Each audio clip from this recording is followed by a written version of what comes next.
Welcome to Canada's most irreverent talk show. This is the Andrew Lawton Show, brought to you by True North. Coming up, should we be panicking about coronavirus? Big tech censorship. And Richard Décarie joins to talk about his disqualification from the Conservative leadership race.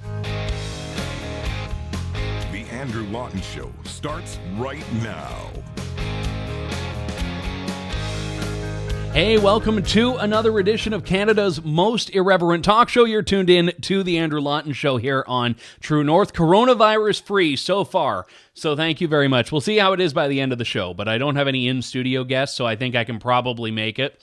We'll be talking about the coronavirus scare later on in the show, and why I'm kind of alienating myself from, not in quarantine, but I mean ideologically from both sides of this. People that think it's nothing to worry about and people that think we all need to be stocking up and prepping for doomsday. I'm somewhere in between those two. So we'll be talking about that later on in the show, as well as big tech censorship and where the answer to that, if there even is one, lies. That's all coming up later on. But I want to talk first off about where the Conservative Party of Canada has gone, in my view, horrendously wrong in disqualifying Richard Décarie. So the Conservative Party had its leadership filing period, which has now ended. It was on the 27th or 28th of February, last weekend.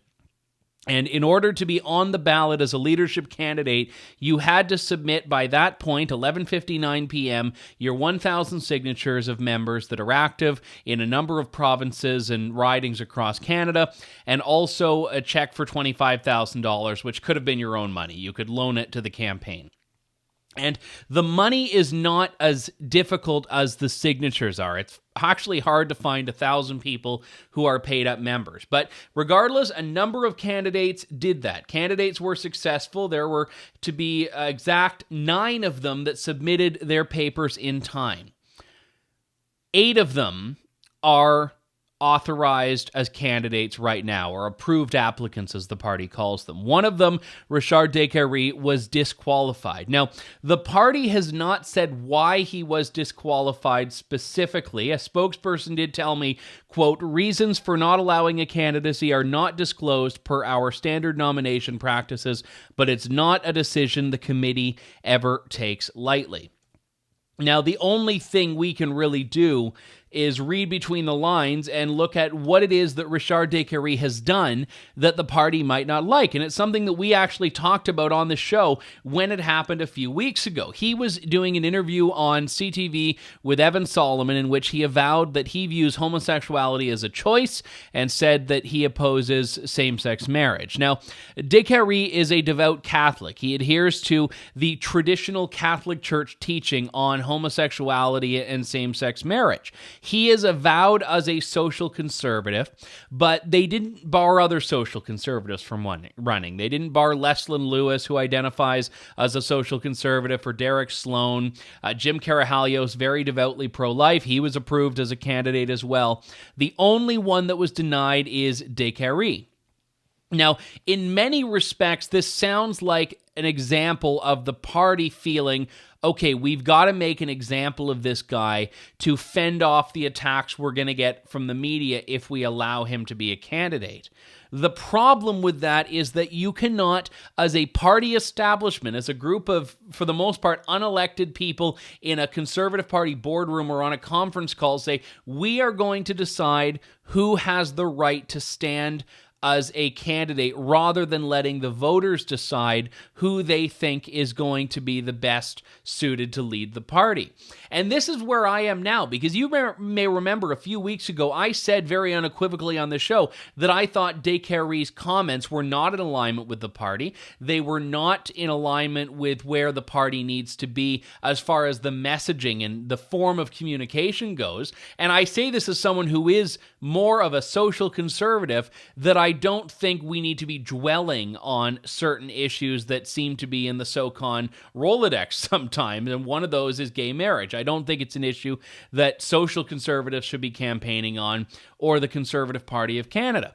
But, that's really beside the point, because I think that even though Day-Carey may have said something and done something that makes him unsuitable to cast a ballot for in many people's eyes, that is the responsibility and the prerogative of the members to decide, not the leadership committee. And this is the issue, is that I don't think he would have won. He's not a well-known person. He's not someone that was a front runner in the race necessarily. He had support. I mean, clearly he was able to get 1,000 members, and he was able to get the money together to file that application. But it says a lot that the party was so scared of having him on the ballot. It says a lot that the party didn't want him to even have a shot. And that's interesting, because if you look back in 2017, it was the social conservative vote that gave Andrew Scheer the victory. It was the social conservative votes that were cast for Pierre Lemieux and more specifically Brad Trost that ultimately filtered into Andrew Scheer's support because of the ranked ballot and gave Andrew Scheer the victory. So by taking out a social conservative that was unlikely to win, what the Conservatives are actually doing is taking out a support base that would have gone to another candidate. And the theory that's been advanced by Richard Décarie's campaign is that the party establishment is trying to help Peter MacKay. Now, Peter MacKay has taken a very anti-social conservative stance to date in his campaign. Aaron O'Toole, who's the other front runner, I guess you could say, not a social conservative, but has said unequivocally that he supports conscience rights and he realizes that the Conservative Party has a place for social conservatives. So it's likely that a lot of the social conservative votes would have eventually trickled to Aaron O'Toole if the party dynamics and the leadership dynamics stay the way they are right now. And that's a big if. We're still talking about months away. So it's actually quite important, because the party has not just handicapped Richard Décarie, they're handicapping anyone who would have benefited from votes that Décarie brought into the race. And that's why there is an element of 3D chess that's going on here in whomever made the decision to disqualify him, because there are other votes that are at stake and other candidates that are at stake here. I want to speak to Richard Décarie himself about what the party has told him, because so far the party has not said anything other than that statement that I gave you, basically, that, well, we don't make these decisions lightly, but we aren't going to talk about what's happening and what went wrong and why. Richard Décarie joins me on the line now. Richard, good to talk to you. Thanks very much for coming on today. Thank you for having me. So let's get through the nuts and bolts of this. You submitted all of the documents that the party required, the form, the questionnaire, 1,000 signatures, the $25,000. You did all of that, correct? Yes, absolutely. Yeah. And what happened when you did that? Because I understand there's supposed to be an interview. Did the party interview you? Yes, the interview occurred last Thursday. And it went very well, about 45 minutes, asking questions mainly about the things that were already public. And there were no sub-questions or other questions. So I think it went very well. And since it was only in English, I think they saw that I could in English very easily. And so at the end of that, you didn't think that you were being disqualified. They never told you they had these grave concerns about your candidacy. No, and apparently from an anonymous source that said that it wasn't based on what I had said publicly.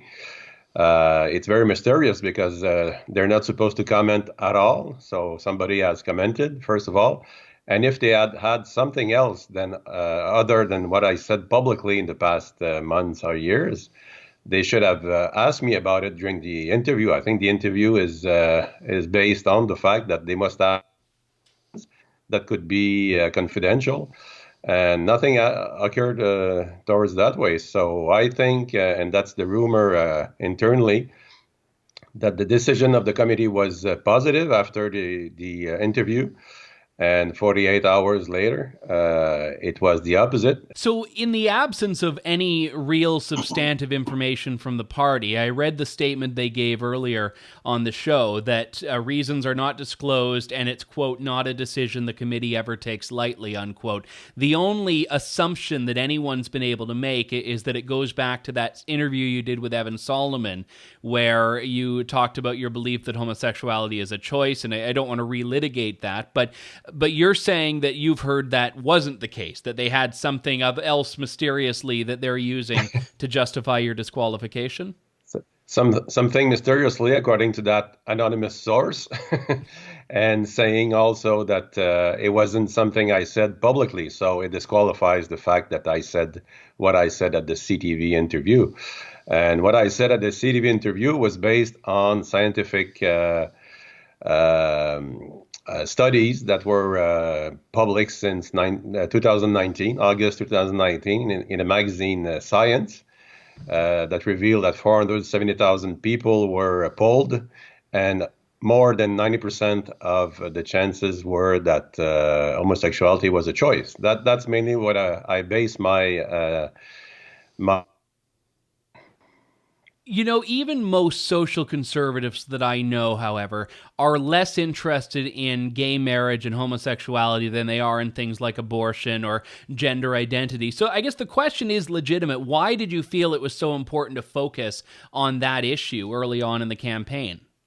Because one of the main things that brought Brad Truss to run at the last leadership race in 2017 was the fact that the party changed the definition of marriage in 2016. Unilaterally, it was done against all the SOCON base, who was amazed to see that change. Well, So in fairness, Richard, it wasn't unilaterally. The members voted on it as they vote on other policy. I've been in the back office of our party organization. I can tell you the way it works. So we won't extend on that. I agree with you that we need to do the same process, and that's why I was bringing that into this race, saying that we need to reverse the process, and we will do it democratically. And I think the party was fearing that I could succeed doing that. And I was just asking to change the name and the institution of marriage to be applied only to a couple that is made out of a man and a woman. And all the other unions would be celebrated as civil unions, like it was already the case. So it wouldn't change much, but the impact on a social conservative base was very important. And I have been praised by this declaration everywhere I went in Ontario and Quebec.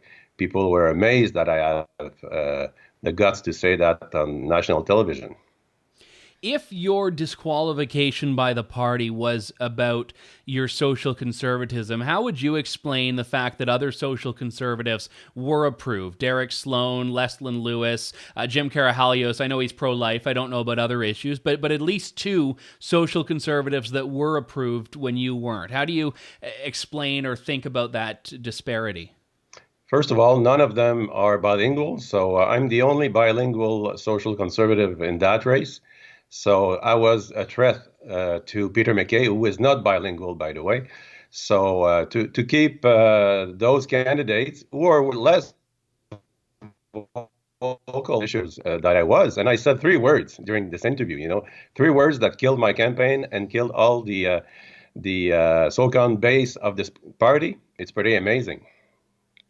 So at the same time, you think that it was because you had a better shot or were a more electable candidate in the leadership than the other ones that were approved?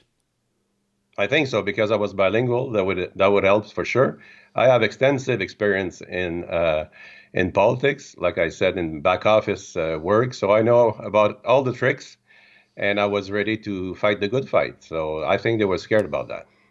But at the same time, you've not held elected office. You're not one of the people that was one of the perceived frontrunners of the race. Why do you think you would have been seen as a threat in those terms just because you're bilingual? Not just because I'm bilingual. Since I am, and Peter MacKay is not, and Erin O'Toole has difficulties to speak French, it would have been a disaster at the French debate. You can imagine that. But also all the frankness of the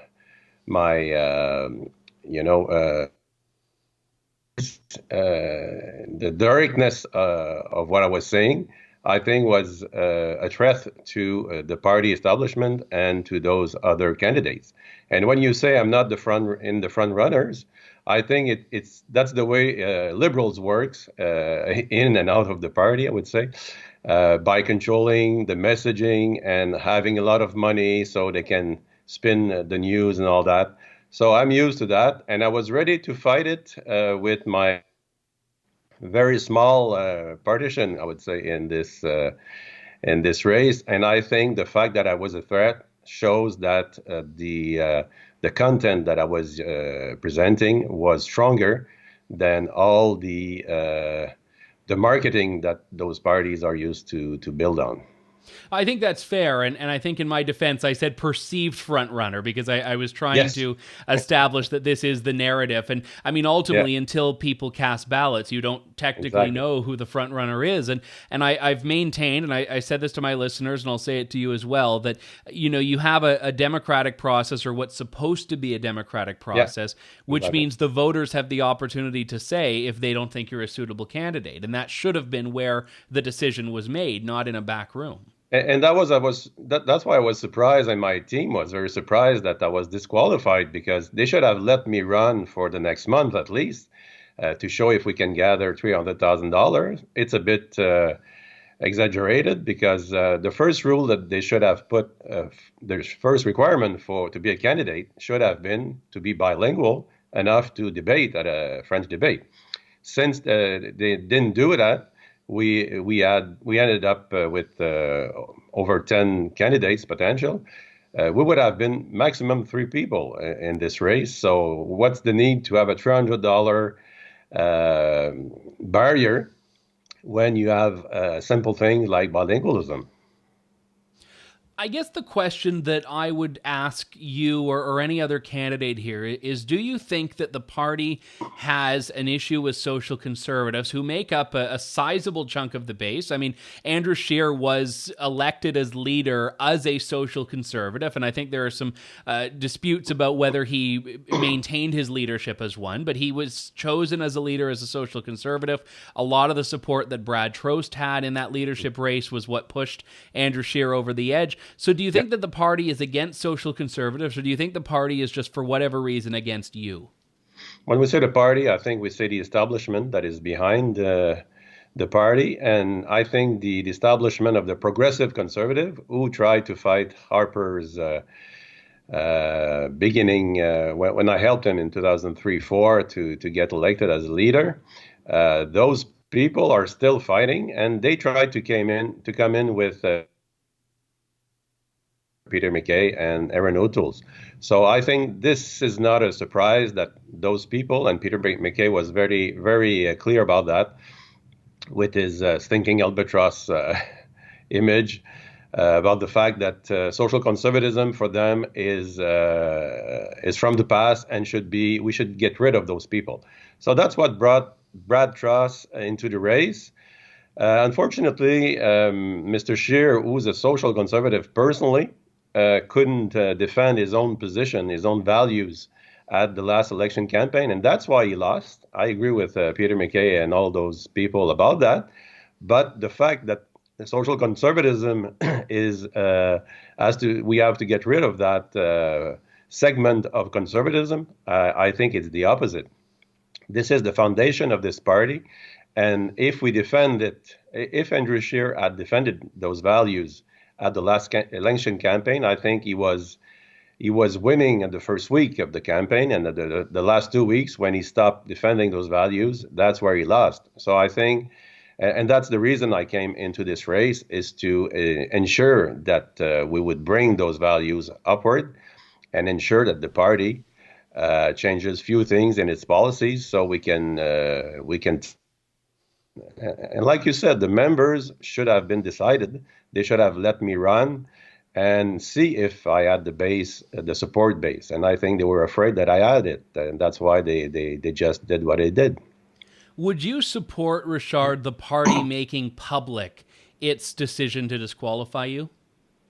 I don't think they will, because we have an agreement signed that nothing will be commented or said. And like I said, I didn't say anything about the interviews or all the answers I gave and everything. So I think it's going to stay confidential, and that's okay. But the proof is in the pudding, in the sense that if the anonymous source is true, is right about the fact that it wasn't based on what I said publicly.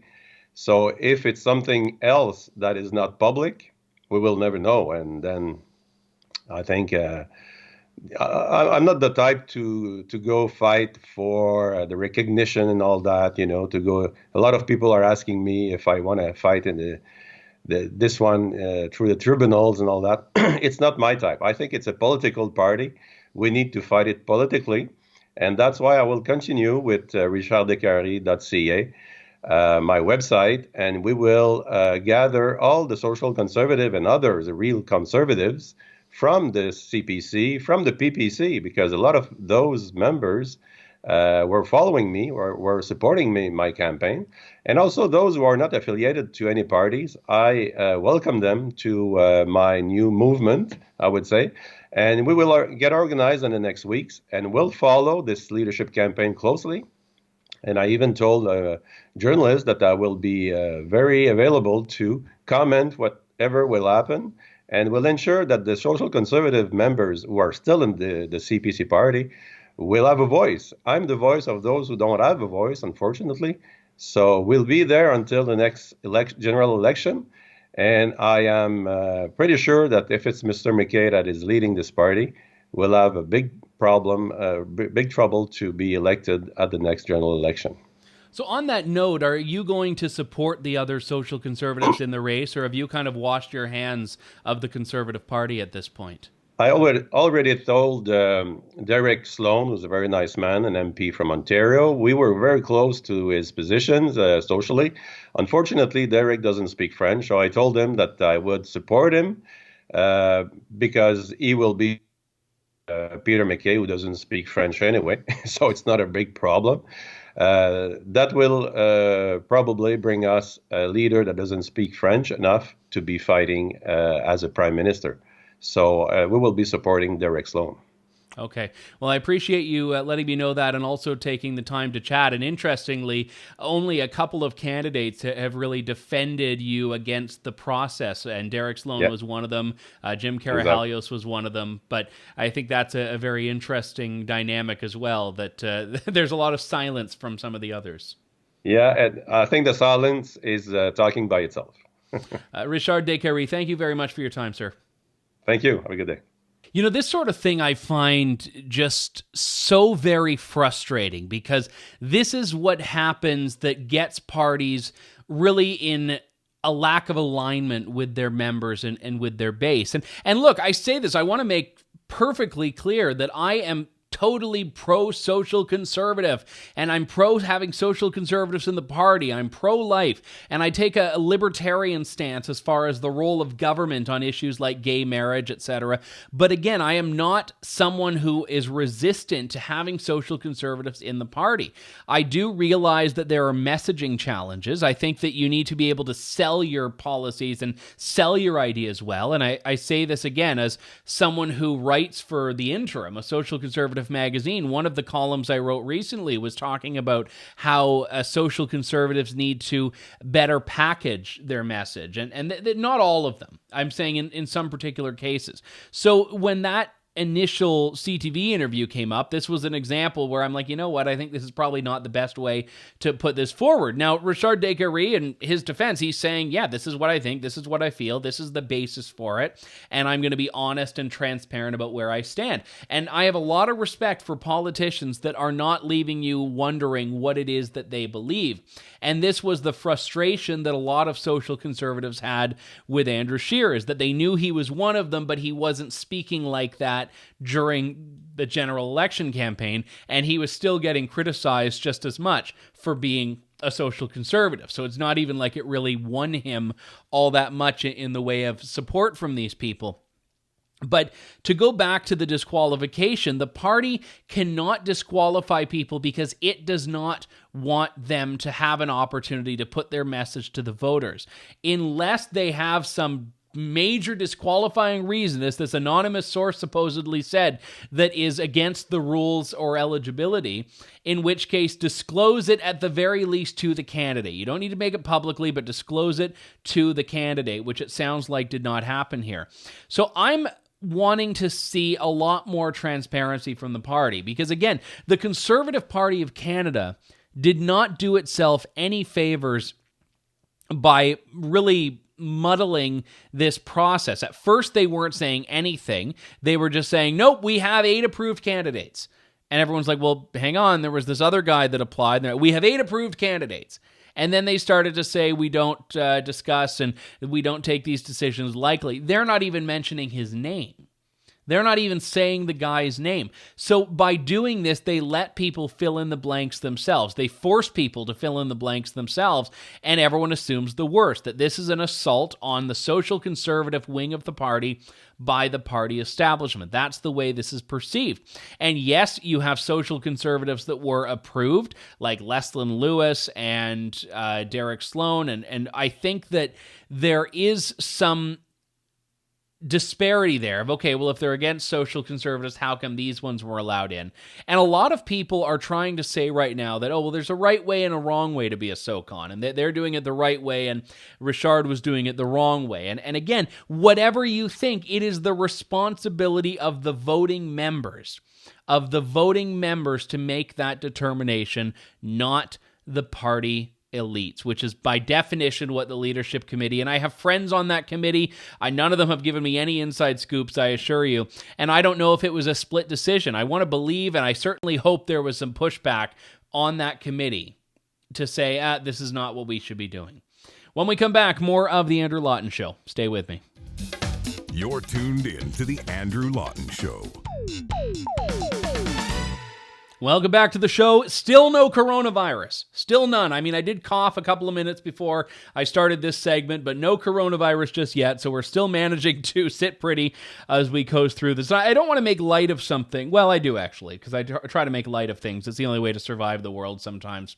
But we have the number of coronavirus cases worldwide passing 90,000, and I'm following this very closely because I'm supposed to be going to Taiwan in less than 2 months. So obviously, if there's a massive pandemic outbreak in Taiwan, I might have to reevaluate this, but I'm planning on going at this point. I received a very kind invitation to a media opportunity there. But I do think that where we are at now, and I said this at the top of the show, is that you've got people that are on full-blown panic, clearing grocery store shelves of hand sanitizer, disinfectant wipes, canned foods, all of that. And then you've got people that are just completely uninterested, that think that it's basically just a bunch of hooey and not really a thing at all, that it's no different than the flu and even better than the flu. And I'm actually somewhat in between these two camps because I think it has the potential to be something very serious. It is very serious in several parts of the world and for several people. Iran, most notably, where it seems, I think it was like 8% of lawmakers had coronavirus. I saw something. I haven't looked into the report, but that was what I read.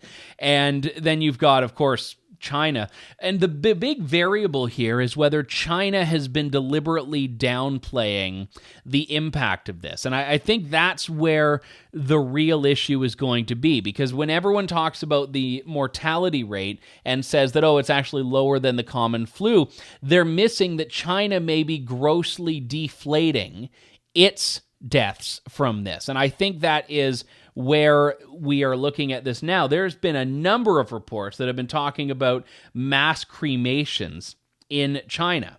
Mass cremations in China. And when you look at some of these, and this is not just some conspiracy, BBC was writing about this, And there was basically a swift cremation that was taking place, an order by China's top health authority to not even do funerals, to just do direct cremation. You had crematoriums that were working round the clock. And in one particular case that I read, you had Wuhan crematoriums burning bodies 24/7 to cope with extra workload during coronavirus. And that doesn't align with what China says its death toll has been officially.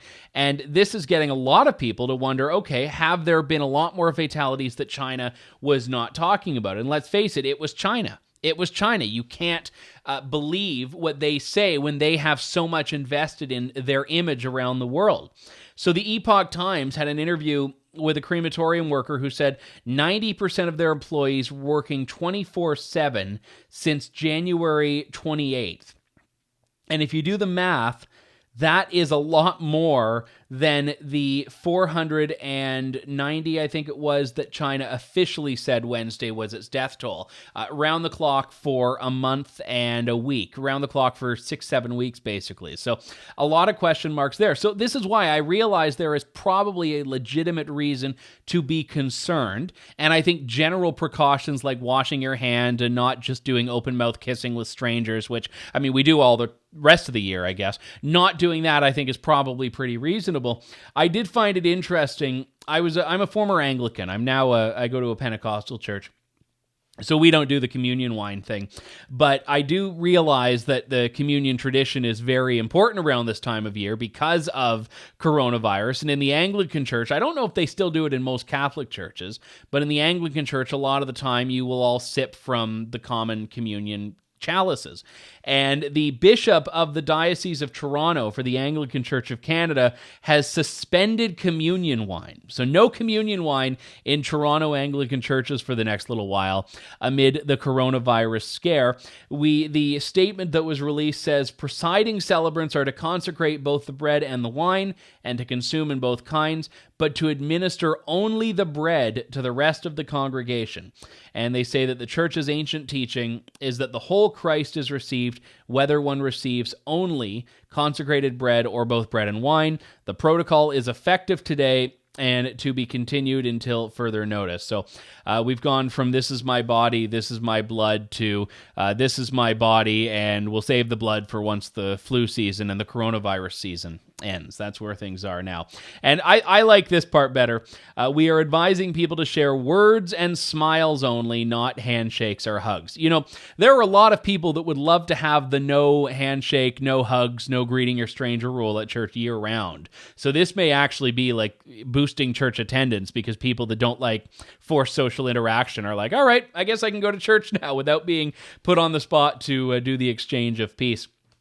So I am curious. Do send me an email. Let me know what you think. Andrew@andrewlawton.ca. Are you panicking? Are you worried?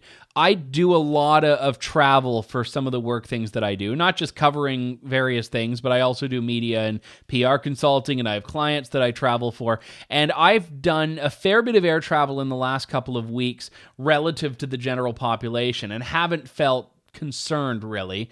I do think that in the next few weeks, things are ratcheting up a little bit. I don't have anywhere that I'm going for at least, I think, 3 weeks or 2 weeks or whatever, 2.5 weeks. So again, I'm cautious, but I'm not panicked about it. And I may entirely be the one in the wrong here, but I also think that we can't downplay the possibility that China has been at the anchor, the epicenter of something that is much bigger than China has acknowledged. And I think that's the big variable here. And it's not racial or racist to say that. It's about understanding that China as a country does not have the best track record when it comes to honesty. We'll be talking about big tech censorship when we come back here on The Andrew Lawton Show. You're tuned in to The Andrew Lawton Show. I got to mention this story very briefly here. This comes from CTV News. An 8-year-old won $200 worth of cannabis products at a youth hockey tournament in BC. Now, I bet the prizes have increased in value and in interest since you were a kid, right?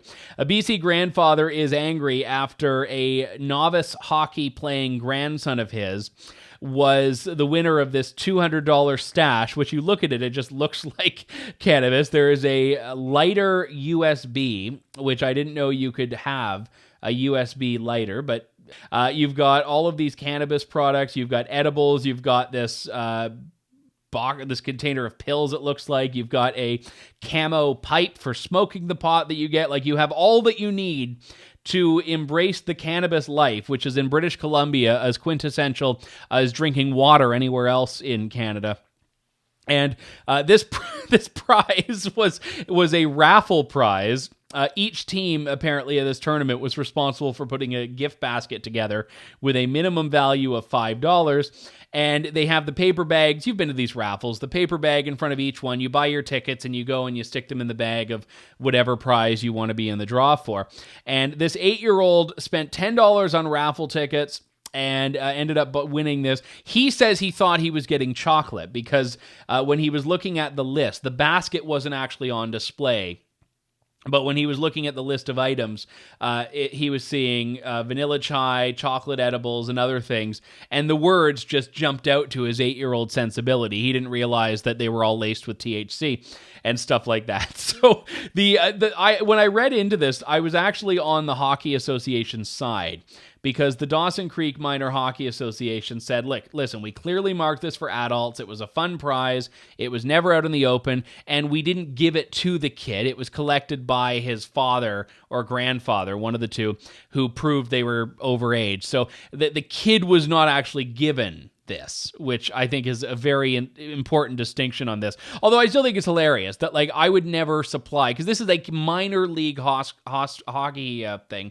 I would never bring in like the $200 bag or basket of weed for a kid's school fundraiser or like PTA fundraiser or something. So maybe hockey parents are a little bit different. Maybe they're a lot more freewheeling, or maybe it's just the British Columbia thing. But there's a boldness in bringing this to a family event one way or another. But this is Trudeau's Canada. 8-year-olds winning $200 cannabis baskets that a lot of people are probably very jealous of. So in any case, I wanted to talk about this story out of the U.S. a bit, because it impacts all of us. If you're watching this on YouTube, listening to it on Apple Podcasts, and if you aren't subscribed to the podcast, do subscribe. Please go to andrewlawtonshow.com and whatever podcast platform you like. We have all the subscription links there.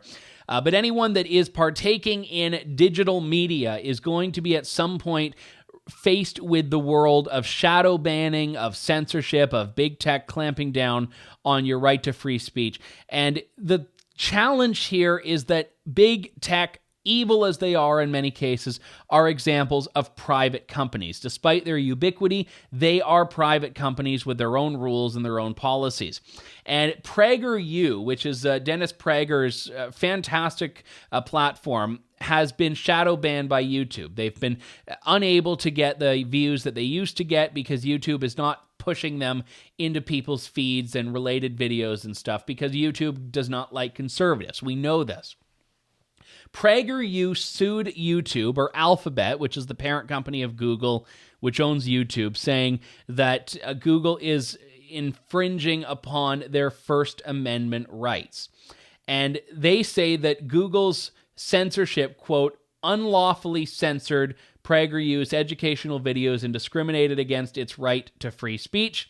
PragerU said that YouTube was using arbitrary and capricious use of restricted mode and demonetization viewer restriction filters, targeting them because of their political identity. And they said that this is a First Amendment issue because it is a state actor, essentially, that a regulation of speech by a private party in a designated public forum is quintessentially sufficient to make that private party a state actor. And there is case law for this. It's not as absurd a premise as it sounds. However, I do not view any of these platforms as public spaces, even if the companies choose to allow the public generally to use them. That's the issue. So suppose that I own a private park in the middle of the city and I let everyone use that park, and then one day I decide to say, you know what, I don't think this park is public anymore. I'm going to shut it down and say only the people that I like can come in. I don't think that I am owing to anyone just because of how that park has been traditionally used. And the thing here is that you do not have to use YouTube. You can upload a video to Vimeo. You can upload it on your own server. You can upload it to Facebook until Facebook goes after you. You do not need to use YouTube. If you choose to, you have to therefore be at the mercy of YouTube's algorithm. You have to be at the mercy of what it is that YouTube says its rules are and how YouTube chooses to enforce those rules. And this is a point that a lot of conservatives seem to have a very difficult time understanding. They talk about wanting to treat these things as publishers rather than platforms because they're imposing an editorial bias. And I agree. I mean, Facebook does have an editorial bias if it's shifting views away from certain pages and to others. YouTube has an editorial bias if they're clamping down on conservatives and not on people that are doing the same things on the left. But I don't think them having a bias changes that they do not owe anyone the right to use their platform. And this is what the judges ruled against PragerU's lawsuit. Despite YouTube's ubiquity and its role as a public-facing platform, it remains a private forum, not a public forum subject to judicial scrutiny under the First Amendment. They further said that YouTube's censorship faces a formidable threshold hurdle. YouTube is a private entity. The free speech clause of the First Amendment prohibits the government, not a private party, from abridging speech. And this is so key because you have the right to freely associate with people and views as you so desire. If I own a stage, I have the right to decide who's allowed to perform on that stage. And I cannot demand that some theater, that the Mirvish Theater in Toronto, if we're talking about this in a Canadian context, entertains me as a performer. And I don't think that conservatives are embracing an intellectually consistent position on this, because the same conservatives that I see in my life are saying, you know, the gay baker or the Christian baker doesn't have to make a cake for the gay wedding, are the same people saying YouTube censorship is illegal, we need to break up these YouTubes, we need to regulate them, we need to really start trust busting. And look, you can dislike all of these platforms, and I use them because they make the most sense for what I'm doing, but I'm very aware that one day YouTube could say no. And I'm very aware that Twitter could one day say, I don't think you want to use this. Their obligation is to their terms of service, which is the contract that they have with the people using them. And I'm sorry, but if you're not paying for a platform and you choose to make it the center point of your business model, then you are unfortunately at the mercy of these things. Now, I think their decisions can and should be criticized. When Twitter and Facebook get together and they start suspending accounts, and they do this, whether it's InfoWars or someone else, whether you like them or not, I think these should be criticized. I think they should do this with good faith. I think they should do this with fairness. I think they should have appeal mechanisms, but they don't owe anyone the right to use their platform for free. It's that simple.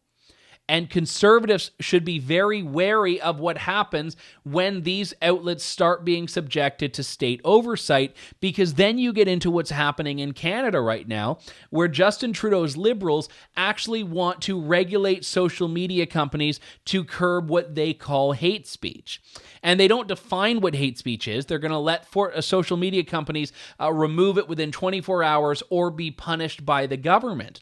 And the idea of letting these companies do what they want is a heck of a lot better than making them actual state actors and making government oversight, government regulation, and government control the cornerstone of determining what content is allowed and what content isn't. Because if you do that, then what's happened is these companies have become essentially deputies of the state, deputies of the government. And that is going to be a lot worse for everyone involved in these platforms than letting them run wild in the more libertarian idea, which is what the judges against the PragerU case basically upheld, which is, look, they're private companies, they can do what they want. They do not owe you the right to First Amendment protections, because constitutional freedom is not meant to protect people as much as it's meant to limit government. That's what that constitutional right to free speech is. In Canada and in the US, by the way. It's about limiting government. It's not about protecting you from other private actors. Now, the one thing that I think is interesting in this case, and that the area that I thought was a more compelling argument, is false advertising.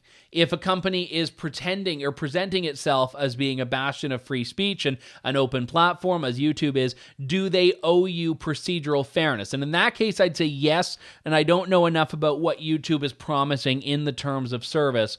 But in that particular case, I'd say there's a lot more of a substantive argument you could make about where things are going. In any case, I am a firm believer in the fact that big tech needs to be understood for what it is, that these oligopolies need to be reined in, and they need to be criticized, and they need to be held to account, but this needs to happen by their consumer base, not by the government forcing them to allow other people on, because that means you're surrendering your rights down the road when the government says, oh, well, you forced YouTube to have your show, so now I'm going to force you to have someone on your show. I mean, it's absurd, but not really if we get into that area of government being able to regulate content onto platforms.